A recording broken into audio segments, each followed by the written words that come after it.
ഉടനെ പോകത്തില്ല, പെട്ടെന്നല്ല, പതിയെ പതിയെ പതിയെ പതിയെ അകലുന്നത്. അതിനെ കണ്ടെത്തി പ്രാപിക്കാൻ ഈ ദിവസങ്ങൾ നാം തയ്യാറാകുക. നമ്മിൽ നിന്ന് ചിലത് അകലാതിരിക്കട്ടെ. ഹല്ലേലൂയ. ദൈവം നമ്മെ ഏൽപ്പിച്ച ശുശ്രൂഷകളിൽ നിന്ന് നാം അകന്നു പോകാതിരിക്കട്ടെ. പ്രാർത്ഥന വരത്തിൽ നിന്ന് അകന്നു പോകാതിരിക്കട്ടെ. ആരാധനയിൽ നിന്ന് അകന്നു പോകാതിരിക്കട്ടെ. ദൈവം നമ്മെ ഏൽപ്പിച്ചതിലൊക്കെയും വിശ്വസ്തരായിരിക്കാൻ ദൈവം നമ്മെ സഹായിക്കുമാറാകട്ടെ. ഹല്ലേലൂയ. ദൈവം നമ്മെ ആക്കിയെടുത്ത് വിശ്വസ്തരായിരിക്കാൻ ദൈവം നമ്മെ സഹായിക്കട്ടെ. ആ ഒരൊറ്റ അധ്യായത്തിൽ നോക്കിക്കേ. ആമേൻ. ദേശത്തിൽ ഒന്നുകൂടി പറഞ്ഞാൽ ആമേൻ, നമുക്ക് ആനന്ദം എവിടെ? കണ്ടെത്തിയതിലെല്ലാം ആനന്ദമുണ്ടായി. ദേശത്ത് ആനന്ദമുണ്ടായി, വ്യക്തിപരമായ ആനന്ദമുണ്ടായി, കുടുംബത്തിൽ ആനന്ദമുണ്ടായി. ആ അപ്പൻ ആമേൻ ആ തലമുറകളുമായി നിന്ന് സന്തോഷിക്കുമ്പോ അപ്പനും രണ്ടും മക്കളും മാത്രമല്ല സന്തോഷിച്ചത്, ആ വീട്ടിൽ ആരൊക്കെ ഉണ്ടായിരുന്നു അവരെല്ലാവരും ആനന്ദത്തിൽ പങ്കുചേർന്നു. ഇന്ന് രാത്രി ഇവിടെ ഇരിക്കുന്ന ദൈവമക്കളെ, നിങ്ങളെല്ലാവരും ആനന്ദത്തിൽ പങ്കുചേരാൻ പോകുകയാണ്. ആമേൻ. ഈ ദേശം ആ ആനന്ദത്താൽ പങ്കുചേരാൻ പോകുകയാണ്.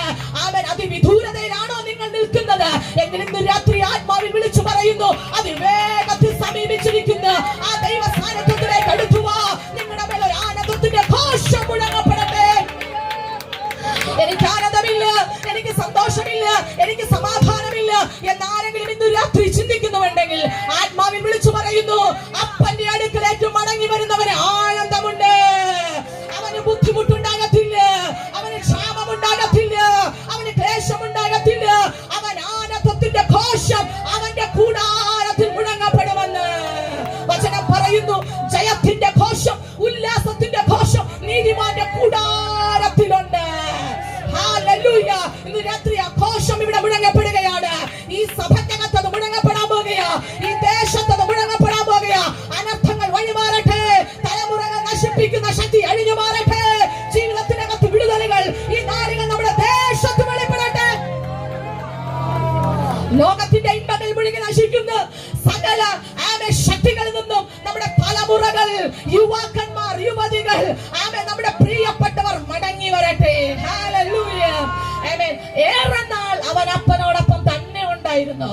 അവിടെ നിന്ന് അവൻ ചിലത് സ്വരൂപിച്ച് ഈ മകൻ അപ്പനിൽ നിന്ന് അകന്നു പോയി.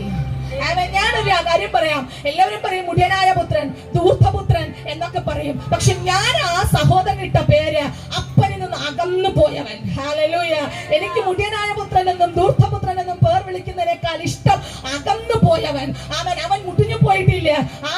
അവൻ അകന്നു പോയെങ്കിലും അവൻ മടങ്ങി വരുമെന്ന്. ഹല്ലേലൂയ. അപ്പൻ അത് പ്രതീക്ഷയുണ്ട്. അവൻ മടങ്ങി വരുമെന്ന് അപ്പന് പ്രതീക്ഷയുണ്ട്.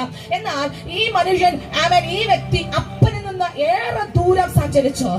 രാത്രി നാം ഒന്ന് ചിന്തിക്കുക, കർത്താവേ, ഞാൻ എന്റെ അപ്പന്റെ അടുക്കൽ നിന്ന് ഏറെ ദൂരമാണോ നിൽക്കുന്നത്? നമ്മളൊന്ന് ചിന്തിക്കുക. ഞാൻ പ്രാർത്ഥിക്കുന്നുണ്ട്, നമ്മളെല്ലാവരും വായിക്കുന്നുണ്ട്, എല്ലാവരും ആരാധിക്കുന്നുണ്ട്. എങ്കിലും എവിടെയെങ്കിലും ഞാൻ എന്റെ അപ്പനിൽ നിന്ന് അകന്നു പോയിട്ടുണ്ടോ? ഞാൻ എന്റെ അപ്പനിൽ നിന്ന് അതിവിദൂരമായി മാറി മാറി പോകുന്നുണ്ടോ? ഓരോ ദിവസവും നാം ചിന്തിക്കേണ്ടിയിരിക്കുന്നു.